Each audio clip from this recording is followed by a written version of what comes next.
There are no strings on me.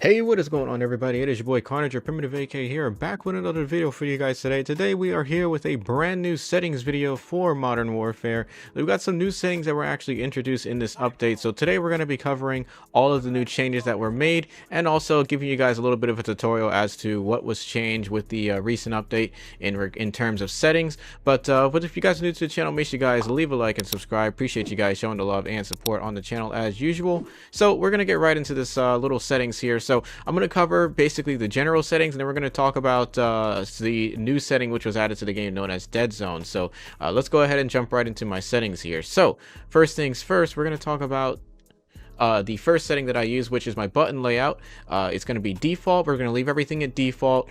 Invert or vertical look is on disabled. And now we're going to get right into Deadzone. I'm just going to cover it since it's the first thing on the list here. This is a new setting that was added. This controls what's known as stick drift. Now, if you guys are not familiar with stick drift is when you're playing your game right and you're not moving your right thumbstick at all, but for some reason the game is registering that your thumbstick is moving, whether it be left, right, up, or down. And this is what's known as stick drift. It happens over time if you use your controller a lot like I do. It happens on my older controllers sometimes, but you may not experience this, and this is why if you don't run into this issue with your stick drifting randomly, do not touch this setting at all. Just leave it at 0.05. We're going to experiment this. So I'm going to test my controller right now because sometimes I do have stick drift and sometimes I don't. So if you guys notice, I'm not moving my stick at all. If you guys notice, now I'm moving it a little bit to the right. As you can see, it is moving a little bit based off of my own input. I'm going to move it to the left a tad bit. So if you guys notice, I don't have any hands on the thumbstick currently right now, and it shows my crosshairs are not moving at all, or my ADS is not moving at all. It's pretty much steady where it is. So that's good to know that I do not have any stick drift whatsoever. So I'm not going to touch that setting at all. I'm just going to leave it as is. So that's pretty much going to help me in that case. Now, if you notice you are drifting just a little bit, like for example, I'm just going to kind of act like I have stick drift here. So let's say I'm all the way up here and you notice that your stick is moving just a tiny bit. If you guys look at the edge of the screen, you guys can see the rocks moving from my screen. This is stick drift, right? So this is obviously I don't have stick drift, but I'm just sort of faking it so you guys have an example of what stick drift actually is. What you're going to do is you're going to actually go to your settings and turn this up just a tad bit. Move it up by increments of 2, I recommend. So if you have very, very low stick drift, I recommend turning this up to a 7, and that's where you would turn it up slightly, and hopefully it'll stabilize a tad bit. If that's still not enough, then you turn it up a little bit more and just keep going until it stops moving just a tad bit. So that's pretty much what the Deadzone setting does. But like I said, if you don't have stick drift at all, your thumbstick's pretty much standing still and your crosshairs are where they should be, that's where you're not going to touch it at all. You're just going to leave that at 0.5 and pretty much don't touch it. But anyways, that's a little bit of a quick tutorial on how that works there. Just play around with it. You don't need to decrease this at all. There's no point really. Just the 0.05 is the default that every game runs at. But it's nice that they finally added this. So if you do need to change it, it is certainly available if you need it. So let's get into the rest of the settings here. Pretty much nothing really changes. My horizontal and vertical sensitivity is going to be at 6. ADS is at a 0.75 for low zoom optics like the red dot sight, ACOG sight. High zoom scopes is going to be at 1.0. I was actually considering turning this down and kind of experiment with it, but I haven't really decided yet. I feel like 1.0 is just kind of like a good spot for the high powered scopes. Aim response curve is going to be at linear. That's because if you're a very accurate player, this is going to respond to the amount of pressure and movement you put towards your stick. So that's why you definitely want to recommend that you run that setup there. Controller vibration, always turn this off. I always tell people this, and sometimes people still tend to forget. You don't need vibration. Leave it off. There's no point. It's actually ruining your aim more than it's helping. And you might think, oh well, you know, it's not really making too much of a difference. I'm still hitting my shots. I promise you, I am willing to bet my entire YouTube channel and bank account combined. If you disable controller vibration, you will improve. You will see improvement. I promise you. I made the same mistake. I used to play with vibration on because I wanted to get the feel for the weapon. And sure enough, my friend told me to turn it off. I turned it off and I haven't used it since. I haven't used it since Modern Warfare 2.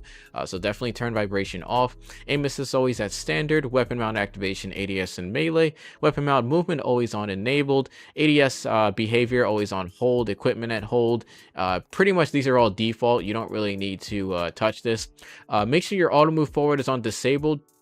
I had for some reason I think I may have toggled this by mistake. I had it on enabled and I was wondering why automatic sprint and auto move forward were activating. So just make sure you check these settings, make sure they're on disabled, because I noticed that I actually had automatic sprint on automatic sprint, and also I had auto move forward on enabled. So make sure those are both off.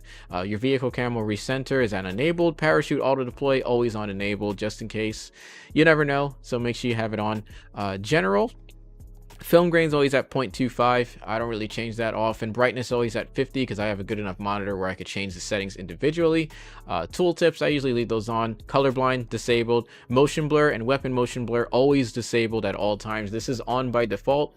You don't need weapon motion blur. They only added it to make the game look more realistic. You definitely don't need it at all, so just leave it off. You'll see some massive improvement. You'll be able to see targets at longer ranges when you're constantly sprinting and turning around a lot. You wouldn't be able to see that if you had motion blur on. Your minimap shape is going to be on square. This was recently added in the season 3 update. You can actually change the way your minimap works. You can see more of the radar if you have this on square. So the default is on round. Keep this on square. You'll be able to see a lot more, and I promise you it'll certainly help out, and especially the bigger modes like Warzone. So definitely recommend keeping that on square. Minimap rotation, keep that on enabled. I know some people do play with this disabled, meaning your minimap's not going to turn when you actually turn. So I'll just kind of show you exactly what this looks like. I'm going to have it on disabled, and you guys can see. Actually, I had the radar off, so that's not going to matter. But basically what it means is that when you turn your minimap, it's going to turn with you, or not going to turn with you. So leave that on enabled. Text chat, I pretty much leave that on. Profanity filter, that's entirely up to you. Audio, this is a big one here. If you play Warzone and also if you play Warzone and Search and Destroy, keep this on boost high. If you play multiplayer, keep this on home theater. Reason why is because the boost high is going to boost up a lot of the low bellowing audio, so things like grenades, low sounds like an LMG firing, you're going to hear it all the way across the map. And if you play with a headset like I do, I play with Astros, that can get pretty loud sometimes, especially if you're playing game modes like Ground War, where there's constantly explosions going on, you got tanks firing next to your ear. This can get pretty loud. So if you're playing Warzone and Search and Destroy, keep this on boost high. If you're playing regular multiplayer 6v6 or Ground War, keep this on home theater. Pretty much I keep those at those settings. If you like the Juggernaut music, for anyone that's good enough to get a Juggernaut, leave that on enabled. If you like it off, then leave it off, because for content reasons, I think it is actually copyrighted, so sometimes I disable it, but I don't really use Jug. But anyways guys, that's pretty much it for the settings there. Hopefully you guys understand how the Deadzone works. If you guys have any questions or concerns with anything that doesn't make sense, make sure you guys leave it down in the comments box. I'll be sure to cover as many as I can. Hopefully this does help you guys out and help you land those crazy shots, especially with the Deadzone thing. That's a really good change that they added. So anyways guys, I'll catch you guys in the next video. Thank you guys so much for watching. It's your boy Carnage, your PrimitiveAK, signing out. Peace out, fellas.